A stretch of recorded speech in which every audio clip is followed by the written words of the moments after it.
여론조사 내용 자세히 분석해 보겠습니다. 선한빛 기자와 함께합니다. 네. 어서 오십시오.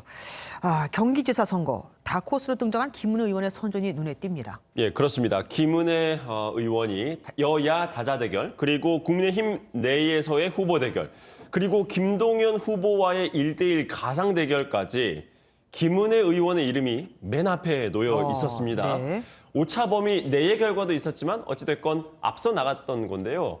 국민의힘 경기지사 경선 룰을 보면 당원 50%, 일반 국민 50% 조사로 후보를 선택하게 돼 있습니다. 국민의힘 후보 적합도 조사에서 국민의힘 지지자들 사이의 지지율을 살펴봤더니요.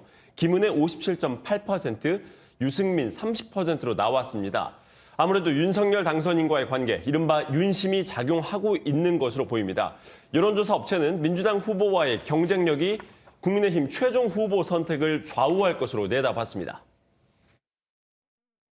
결국 이제 경기도민의 선택은 마지막에는 결국 민주당 후보를 이길 후보가 누구냐, 본선 경쟁력에 최종적으로 어느 후보로 선택이 좀 모아지는 그런 요인이 아니냐. 민주당도 경선에서 일반 여론조사하고 당원조사를 각각 절반씩 적용하지 않습니까? 네. 그러면 외부에서 들어온 김동연 전 부총리가 좀 불리하지 않을까요? 예, 김동연 대표 같은 경우에는 지금 경선 룰 처음에 정치 신인이 들어와서 대결하기에는 좀 불리하다라고 주장을 했었죠. 네네. 당원 50%, 일반 국민 50%로 되어 있는 바로 그 지금의 경선 룰이 불리하다고 주장을 했고 다른 후보들은 이에 대해서 맞서고 있습니다.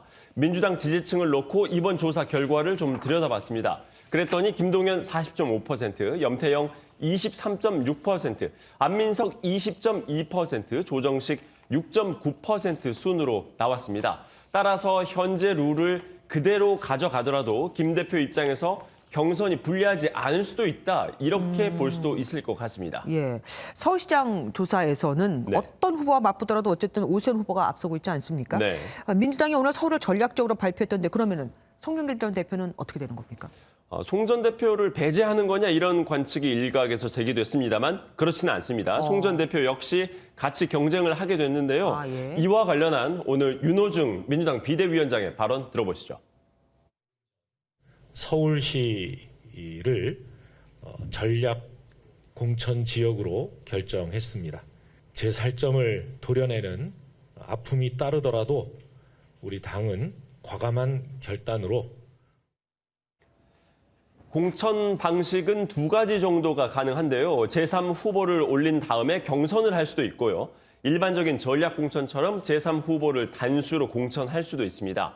만약 경선 방식이라면 오늘 여론조사 결과를 비춰볼 때 송 전 대표에게도 승산이 있습니다. 왜냐하면 다른 후보들과 이 오세훈 시장의 가상 대결보다 송 전 대표를 놓았을 때 가상 대결 결과가 조금 더 격차가 좁았기 때문입니다.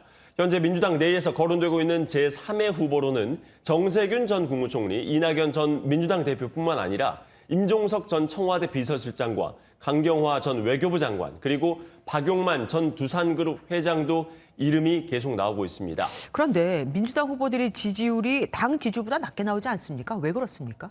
아무래도 그런 결과가 나올 때는 아직 민주당 지지층의 그 지지세를 후보가 전부 다 흡수하지 못하고 있다. 이렇게 볼 수 있을 것 같고 네. 한편으로는 아직까지는 그 후보군들의 개인의 경쟁력이 지금은 좀 떨어져 있다. 그렇기 때문에 민주당이 오늘 서울을 또 전략 지역으로 발표한 이유가 거기에 있는 것인데요. 저희 MBN이 관심 지역을 계속 선정해 가면서 몇 곳씩 정기 6일 지방선거 여론조사를 발표할 텐데요. 다음 주에는 양당 텃밭 지역으로 분류되고 있는 대구와 광주 지역을 발표해드리겠습니다. 예, 다음 주도 기대해 보겠습니다. 선한빛 기자와 함께했습니다.